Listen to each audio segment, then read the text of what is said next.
झा आजाद बिहार के पूर्व मुख्यमंत्री भागवत झा आजाद के बेटे हैं और 1983 में क्रिकेट वर्ल्ड कप जीतने वाली टीम के सदस्य भी रहे हैं। कीर्ति आजाद ने 1993 में पहली बार दिल्ली की गोल मार्केट विधानसभा से चुनाव जीतकर भारतीय जनता पार्टी के विधायक के तौर पर अपने राजनीतिक करियर की शुरुआत की थी। कुछ समय बाद हालात ऐसे बने कि उन्हें दिल्ली छोड़कर बिहार अपने गृह जिले दरभंगा से भी चुनाव लड़ना पड़ा था और वो दरभंगा से तीसरी बार सांसद चुने गए हैं। कीर्ति आजाद काफी समय से DDCA में घोटाले का मामला उठाते रहे हैं, लेकिन कुछ समय पहले भाजपा ने पार्टी विरोधी गतिविधियों के आरोप में उन्हें निलंबित कर दिया है। राज्यों की राजनीति का असर देश पर और देश की राजनीति का असर विश्व की राजनीति पर साफ तौर पर देखा जा सकता है। पहले की अपेक्षा राजनीतिक घटनाक्रम तेजी के साथ बदल रहा है, लेकिन देखने वाली बात यह है कि इस बदलाव की दिशा और दशा क्या है। इसी मुद्दे पर बातचीत करने के लिए हमारे साथ मौजूद हैं बीजेपी से निलंबित सांसद कीर्ति झा आजाद जी। दृष्टिकोण प्रोग्राम में आपका स्वागत है। धन्यवाद। सर, आपके बारे में अगर हम बात करें तो आपने मिथिलांचल की धरती से राजनीति की शुरुआत की। आपके प्रेरणा स्रोत रहे बिहार के पूर्व CM स्वर्गीय भागवत झा आजाद जी। उनके पद चिन्हों पर चलते हुए क्या आपको लगता है कि आज की राजनीति में आप सफल हो पाएंगे? इंसान कभी भगवान कृष्ण ने कहा है कि कर्म किए जा, फल की इच्छा ना रख। एक संस्कारित स्वतंत्रता सेनानी के परिवार में मुझे व्यवचार का, अच्छे आचरण का मुझे अवसर मिला, सच्चाई को ठोक ठोक के बोलने का और कहीं भी आवाज़ जहाँ तक सच्चाई की हो नहीं छुपाने का। तो देश में तो बहुत सारे लोग अच्छे बुरे हैं, आज भी थे, तब भी थे, सतयुग में भी थे, त्रेता में भी थे, द्वापर में भी थे और कलयुग में तो अधिक होना ही है। उससे फ़र्क नहीं पड़ता है। ये निर्भर करता है कि आप में कितना आत्मविश्वास है, आप सच्चाई को कितनी अच्छी तरह से रख सकते हैं। तो ये नहीं कहा जा सकता कि अच्छे लोगों की जगह नहीं है। अगर पहले की बात करें, सबसे पहले आपने क्रिकेट के माध्यम से लोगों का दिल जीता, उसके बाद आप मिथिलांचल के एक लोकप्रिय नेता हुए, लेकिन ऐसी कौन सी वजह रही कि मिथिलांचल की जो गरीबी है उसको आप उसके दुष्चक्र से निकालने में सफल नहीं हो पाए? क्या आपको इस बात का मलाल है? मिथिलांचल की अगर आप संस्कृति, परंपरा, संस्कार देखें तो हिंदुस्तान के सबसे पुरानी है। अगर विश्व भर की सबसे 2 पुरानी लिपियां उठाएंगे तो एक तमिल अक्षर है और एक मिथिला अक्षर है। गरीबी की जहाँ तक बात है या पिछड़ेपन की बात है, आप केवल 5 विषयों को छोड़ दें जो केंद्र सरकार के पास है, बाकी सब अधिकार वो राज्य सरकार के पास होते हैं। केंद्र की ओर से अनुदान मिलते हैं, वह अनुदान सही रूप से लोगों तक पहुँचे, राज्यों में पहुँचे, ज़िलों में पहुँचे और उसके बाद ब्लॉक से होता हुआ सीधा गांव तक पहुँचे। वह बिहार में संभव नहीं हो पाया है। इसलिए हम जब कभी केंद्र में बैठते हैं तो यहाँ कानून बनाते हैं, अपनी ओर से प्रयास रहता है कि अलग अलग योजनाओं को हम लेकर जाएं, लेकिन अगर राज्य सरकार आपकी मदद नहीं करती है तो फिर समस्याएं आती हैं। बहुत सारी चीज़ें ले गया था उसमें, चाहे दरभंगा में 1000 मेगावाट का सब स्टेशन बनना था, उसके लिए 10 बीघा ज़मीन की ज़रूरत थी, वो राज्य सरकार से नहीं मिली। ट्रॉमा सेंटर लेकर के गए, लेकिन ट्रॉमा सेंटर के लिए जगह नहीं मिली। राज्य सरकार ने कहा कि हम खुद अपने आप करेंगे, वो नहीं किया। जगह हमने दिलवा दी थी, वह भी कैंसिल कर दी। तारामंडल पटना में बना था, एक हम दरभंगा के लिए लेकर के गए, उसके लिए जगह नहीं दी। तो इन सब चीज़ों में राज्य सरकार को भी आगे बढ़कर मदद करनी चाहिए, तभी आप किसी प्रकार से विकास कर सकते हैं। अभी किसानों की समस्या को लेकर के हमने बहुत बड़ा प्रदर्शन किया, राज्य सरकार ने हमारे ऊपर केस कर दिया। लोगों को जो अनुदान बढ़ाया है कि अगर 33%, माननीय नरेंद्र मोदी जी ने, हमारे प्रधानमंत्री ने, कि पहले 50% क्षति होनी चाहिए थी, लेकिन अब उसको घटा के 33% कर दिया, ड्योड़ा बढ़ा दिया, 1.5 गुना उसको बढ़ा दिया गया। लेकिन जिन लोगों को मिलना चाहिए था वह लोगों को नहीं मिल सका। उसके लिए हमने प्रदर्शन किया, लोगों के धान नहीं खरीदे गए। पैक्स के इलेक्शन तो हुए, लेकिन स्टोरेज की कमी के कारण धान नहीं खरीदा गया। और अभी CAG ने रिपोर्ट दिया कि 40,000 करोड़ का घोटाला हुआ है। ये हम नहीं कह रहे, ये सरकार की CAG ने इस विषय को रखा है। राइस मिल जब आपने खरीदा ही नहीं तो राइस मिल में पॉलिश के लिए कैसे चला गया? तो ये सारी गोरख धंधे होते रहे हैं और यही कारण है कि पिछड़ापन है और गरीबी है। अगर आधे बिहार की बात करें तो सबको पता है कि हर साल आधा बिहार बाढ़ की चपेट में आ जाता है। वहाँ उस क्षेत्र के अगर जनप्रतिनिधि होने के तौर पे आपसे पूछा जाए तो उन समस्याओं के निराकरण के लिए आपने कौन कौन से उपाय किए? हमारे समय में सरकारों ने बात की है नेपाल से। हम यह भी चाहते हैं कि नदियों को जोड़ा जाए। प्रधानमंत्री सिंचाई योजना है। प्रधानमंत्री सिंचाई योजना से नदियों के माध्यम से नहरें निकाली जाएंगी जो गांव में किसानों तक के खेतों तक वो पानी पहुंच सके। लेकिन जब तक वह ज़मीन अधिग्रहण नहीं होगा, और उस अधिग्रहण को करने के लिए राज्य सरकार की आवश्यकता पड़ती है, वो पानी पहुंचेगा कैसे? क्या हम केवल लूट करना चाहते हैं? अनुदान देंगे, डीजल अनुदान आज तक नहीं मिला। पिछली बार जो सुखाड़ आया था उसका कुछ नहीं मिला। अगला साल आने को हो गया है। तो योजनाएं केंद्र सरकार में बनती हैं, जब तक मुस्तैदी से राज्य सरकार आगे बढ़कर उनको क्रियान्वयन नहीं करेगा, लोगों में ये गरीबी रहेगी, और जो आपने सुखाड़ और बाढ़ की बात कही है वो चलती रहेगी। आजकल अगर भारत और नेपाल के रिश्तों की बात करें तो सबको पता है कि कुछ ठीक नहीं चल रहे हैं। तो आपकी नज़र में क्या लगता है कि भारत की क्या भूमिका होनी चाहिए आज की परिस्थिति में, अगर हम बात करें भारत और नेपाल संबंधों की? नेपाल से हमारे बड़े अच्छे संबंध हैं। वहाँ तो जो मधेसियों की समस्या चल रही थी, आप असली मायने में देखें तो जो 22 जिले जिसमें जनकपुर भी है, वह मिथिला की राजधानी थी। वह 22 जिले 1816 में लेफ्टिनेंट जनरल पेरिस ब्रैडशॉ थे, ईस्ट इंडिया कंपनी के, उन्होंने दिए। और वह दिए थे राप्ती और कोसी के बीच की ज़मीन, जो 2 लाख रुपए पर किराए पर दे दिया उन्होंने, रेंट पर दे दिया, लीज पर दे दिया।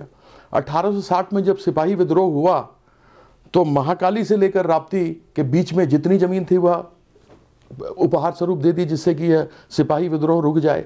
57 से शुरू हुआ था वहाँ, लेकिन यहाँ तो बड़ा मिथिला में चल रहा था, तो वो हमारा ही अंग था। उसके अलावा हमारे पास नेपाल के अंग आए।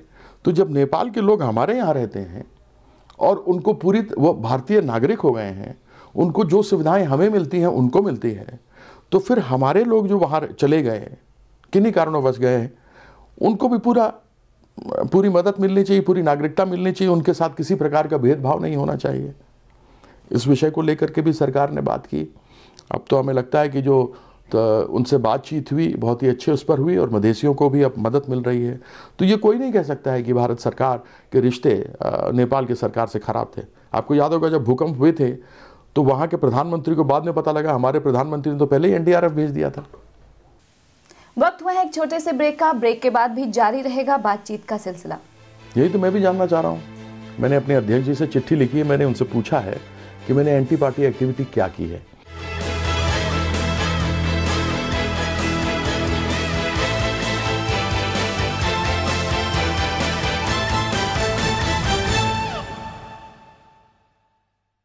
ब्रेक के बाद आपका स्वागत है और हम बातचीत कर रहे हैं सांसद कीर्ति आजाद से।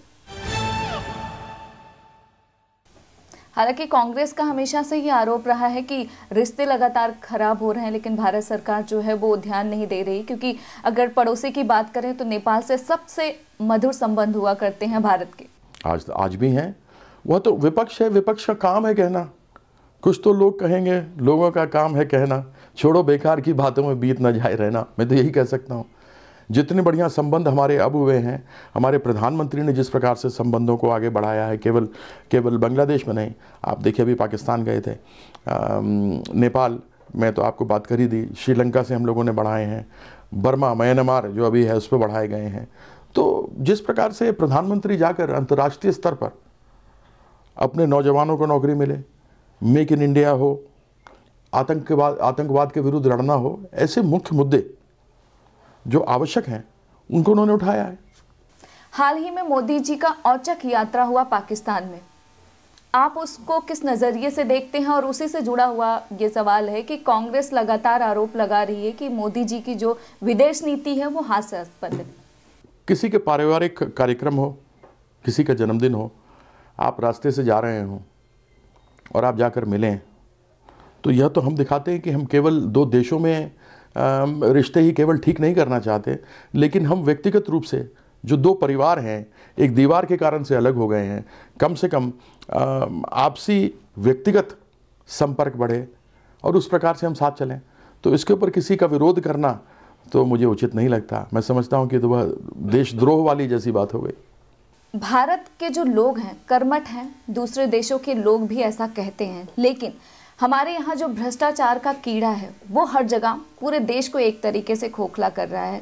तो आपकी नज़र में क्या लगता है कि ये जो एक बड़ी परेशानी है, जो भ्रष्टाचार हमारे पूरे देश में व्याप्त है, इससे कैसे और कब तक निपटा जा सकता है? सबसे पहली बात तो है, ना घूस देंगे ना लेंगे।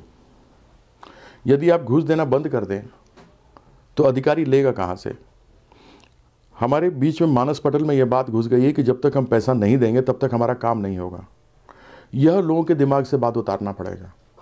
अगर आप 2, 4, 5 दिन अफसर आपको दौड़ाए, आप दौड़िए, लेकिन कहिए मैं पैसा नहीं दूंगा, आप रिकॉर्ड कर लीजिए, रिकॉर्ड करके सामने कर दीजिए, उस अधिकारी का क्या हल होगा? आजकल तो सोशल मीडिया है, आजकल फ़ोन है, कोई भी चीज़ रिकॉर्ड हो सकती है, बात रिकॉर्ड हो सकती है। हमारी आपकी बात कैमरे की अब ज़रूरत ही नहीं, आप तो फ़ोन ही लेकर आ जाते तो मेरी आपकी बात हो जाती, क्योंकि इतने बढ़िया बढ़िया उपकरण अब आ चुके हैं। तो यह हमारे मानस पटल से निकालना होगा। सबसे पहले हम लाल बत्ती ट्रैफिक को आप तोड़ते हैं तो आप पे जुर्माना होता है ना, तो आप अगर लाल बत्ती नहीं तोड़ेंगे तो आप पे जुर्माना नहीं होगा। आप घूस देना ही बंद कर दीजिए, आप अपने आप देखिए भ्रष्टाचार कम होगा। हाल ही में संसद का शीतकालीन सत्र समाप्त हुआ, जो काफी निराशाजनक रहा। ऐसा देखने में आया कि जनता द्वारा प्रत्यक्ष रूप से चुने हुए जनप्रतिनिधियों पर अप्रत्यक्ष रूप से चुने हुए राज्यसभा के सांसद भारी पड़ गए, चाहे वो सरकार के अंदर की बात हो या फिर विपक्ष की। आप इसे कैसे देखते हैं? देखिए, 2 सदन है, इसमें कोई राय नहीं है।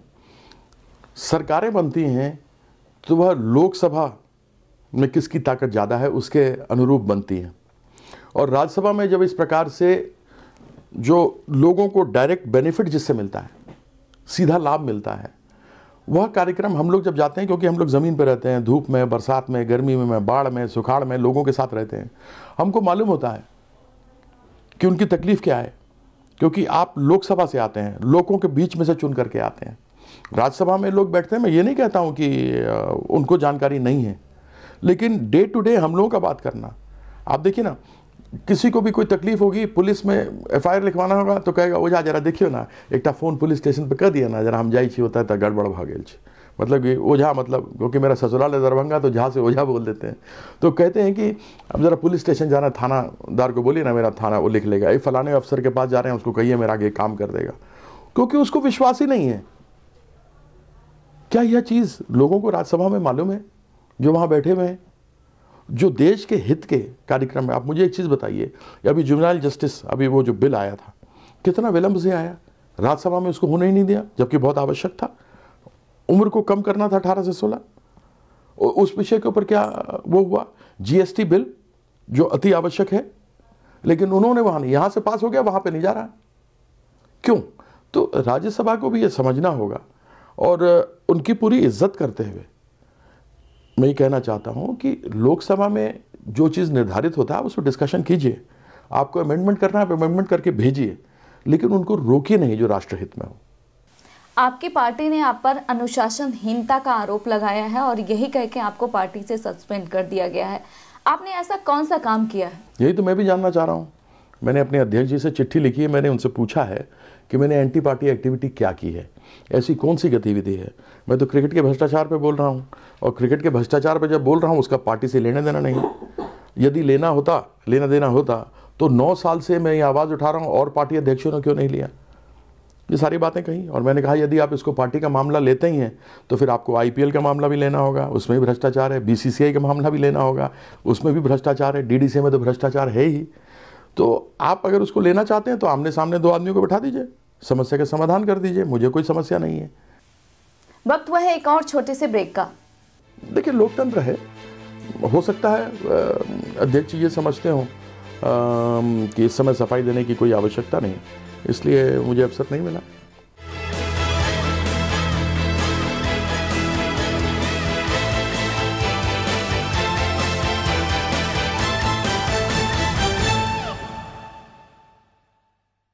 ब्रेक के बाद आपका स्वागत है। क्या आपको लगता है कि भाजपा के अंदर लोकतंत्र है, और अगर है तो क्या आपको पार्टी के अंदर सफाई देने का मौका दिया गया? देखिए, लोकतंत्र है, हो सकता है अध्यक्ष ये समझते हों कि इस समय सफाई देने की कोई आवश्यकता नहीं, इसलिए मुझे अवसर नहीं मिला है। आप बिहार के प्रभावशाली नेताओं में गिने जाते हैं। अगर बिहार के एक नागरिक होने के तौर पे आपसे पूछा जाए तो आप नीतीश कुमार को कैसा नेता मानते हैं? सबसे पहले तो बता दूं कि मैं मिथिला का रहने वाला हूं। जगत जननी जानकी माँ वैदेही सीता माँ के जन्म स्थान का हूं, भगवान राम के ससुराल का हूं। मिथिला की अपनी लिपि है, संस्कार है, संस्कृति है, परंपरा है। ये तो हमारा जनकपुर चला गया नेपाल में, नहीं तो जिस प्रकार से आप विक्रमशिला, नालंदा, मगध, गया इन सब की बातें करते हैं, आप मिथिला की बात भी करते। लेकिन दुर्भाग्य है कि वह हमारा अंग नहीं है, तो मैं मिथिला का रहता हूँ। नीतीश कुमार जी से मेरी व्यक्तिगत कोई लड़ाई नहीं है, लेकिन नीतीश कुमार जी का यह जब से शासन शुरू हुआ, हमसे टूटे, तब से न्याय, कानून और विकास सब गड्ढे में चला गया। आज कौन कौन से उनके पास अच्छे शक्तिशाली हाथ हैं जो इस प्रकार की घटनाएं करा रहे हैं। अभी दरभंगा में ये 2 इंजीनियर्स की हत्या, निर्मम हत्या कर दी गई। क्योंकि फिरौती मांग रहे थे। ये उसी जंगल राज की याद दिलाता है जो हम कभी देखा करते थे। आज उनके अलायंस पार्टनर जो इनके साथ हैं। तो यह सारी चीज़ें हैं। जब तक यह प्रभावी ढंग से, अगर केवल सत्ता में रहना है तो यह सब होता रहेगा। लेकिन यदि आप ये कहें कि मुझे सत्ता में रहने का शौक़ नहीं है और अगर रहूँगा तब तक मैं कानून व्यवस्था और विकास को चलाता रहूँगा, तो इनसे बढ़िया कोई आदमी नहीं है। लेकिन सत्ता की भूख अगर है तो इनसे खराब आदमी कोई नहीं है। बिहार सरकार ने हाल ही में एक फैसला लिया कि बिहार में जो शराब की बिक्री है उस पर रोक लगा दिया जाएगा अप्रैल 2016 से। आप इस फैसले को किस तरह से देखते हैं? शराब का लगा दिया जाएगा जो देसी ठेके हैं, लेकिन इंडियन मेड फॉरेन लेकर मिलेगा। तो अब ये ग्लास आधा खाली है या आधा भरा हुआ ना, ये तो नीतीश जी बताएंगे ना। आधा गिलास खाली है, उसमें शराब है, आधा गिलास खाली शराब का है या आधा गिलास शराब है, ये पूछा जाएगा। नए साल पर आप जनता को क्या मैसेज देना चाहेंगे? सत्यनिष्ठा के राह पर चलना चाहिए। हर रोज़ एक नया दिन होता है। यह तो केवल कैलेंडर में तारीखें बदलती रहती हैं, और क्योंकि 2015 से 16 होगा, जैसे जनवरी पहले से जनवरी दूसरा होता है, वैसे ही साल का 15 से 16 होगा। तो नए साल पे मैं सबको महुआ के माध्यम से, इस कार्यक्रम के माध्यम से नए साल की बहुत बहुत शुभकामनाएं देता हूं, और आशा करता हूं कि सत्य निष्ठा से चलते रहेंगे। आप प्रण लीजिए कि किसी को भी हम घूस नहीं देंगे, और रोज़ नित एक अच्छा काम करेंगे। चाहे कोई सूरदास हो या कोई दिव्यांग हो, उनको सड़क पार ही करानी हो तो सड़क पार कराएंगे। ये सभी आपके कर्मों में जुड़ता है। इसलिए एक अच्छा काम रोज़ करना, अच्छे से रहना, हंस खुश कर रहना, किसी से भी आर्ग्यूमेंट नहीं करना। चर्चा ज़रूर करनी चाहिए, लड़ाई नहीं। चर्चा में वाद विवाद हो सकता है, मतभेद हो सकते हैं, लेकिन मनभेद ना करें। तो नए साल में मनभेद मत कीजिएगा। प्रण लीजिए घूस नहीं देंगे, और किसी न किसी एक व्यक्ति को, वो अगर भूखा है तो उसको खिलाएंगे, नहीं दिव्यांग है सड़क पार कराएंगे। यह करना चाहिए। यही मैं आप सबों को अपनी ओर से शुभकामनाएं देता हूँ। आखिर में आपसे सवाल, बिहार, मिथिलांचल और देश के विकास को लेकर आपका अपना दृष्टिकोण क्या है? जितनी जल्दी हो उतना अच्छा है। हमारे पास अभी नौजवानों की बहुत बड़ी फौज है। मैन्युफैक्चरिंग सेक्टर में हम बहुत पीछे हैं। चीन हमसे आगे है क्योंकि उनके पास मैन्युफैक्चरिंग सेक्टर बहुत बड़ा है। हमारा सर्विस सेक्टर आगे चला गया है। किसानी करना लोगों ने छोड़ दिया और शहरों में जाके बसना शुरू हो गए हैं। किसान भी बनना और रहना एक बहुत ही आदर का काम है, क्योंकि अन्नदाता देवो भवा, अन्नदाता देव है, भगवान है, जो हमारी भूख को मिटाता है। इसलिए 2 चीज़ें मुख्य रूप से, एक मैन्युफैक्चरिंग सेक्टर और दूसरा हमारे किसान। इन सबों के भलाई के लिए जितना अधिक हो सके, मैन्युफैक्चरिंग सेक्टर में आपको नौकरियां मिलेंगी नौजवानों को, तो कम से कम लोगों के घरों के पेट भरेंगे। किसान, अगर हम उस क्षेत्र में जाते हैं, वह हमारा अन्नदाता है, वह आत्महत्याएं नहीं करेगा, और हंसी खुशी किसान खेती करता रहेगा। आपने हमें समय दिया, उसके लिए आपका बहुत बहुत शुक्रिया। धन्यवाद, प्रणाम। एक और नए साल की शुरुआत हो चुकी है। बदलते हुए राजनीतिक परिदृश्य में पूरे देश की जनता की निगाहें सरकारों पर टिकी हैं। ऐसे में देखना होगा कि नए साल में सरकार जनता को क्या सौगात देती है। फिलहाल आप हमें और हमारे टीम को दीजिए इजाजत और देखते रहिए महुआ टीवी।